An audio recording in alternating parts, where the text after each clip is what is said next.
తెలవారుజాముల్లో వెంకటరమణ తండ్రి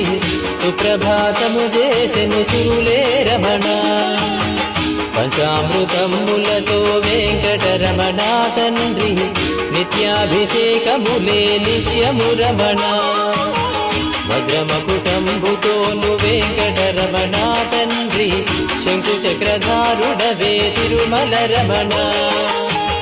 మూడు నామాలతోను వెంకటరమణ తండ్రి ముల్లోకములు ఏడడి మూర్తి విరమణ